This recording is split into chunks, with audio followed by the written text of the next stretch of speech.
Today, I'm going to show you how to fix the Steam Captcha when it isn't working and appears to be invalid. Now, this is a common issue, usually on your browser. I'll show you how to fix it straight away. Let's get into it.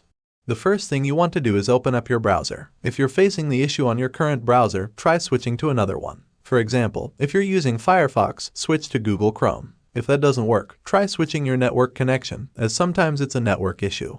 If both of these don't work, go to your main browser, open it up, and clear cookies and cached items. Click on the top right icon for Google, go to Settings, then Privacy and Security. Under Clear History, Cookies, Cache, and More, set the time range to all time, and clear cookies and other site data, as well as cached images and files.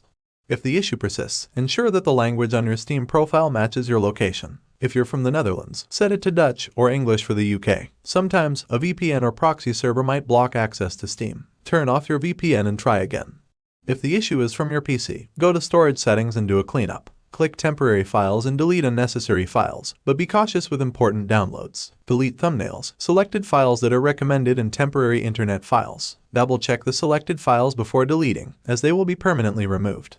Finally, ensure your Windows system is up to date. Go to Windows Update, and if an update is available, restart and update your system. That should do it. If you have any questions or if this tutorial helped, leave a comment below, like, and subscribe. Thanks for watching.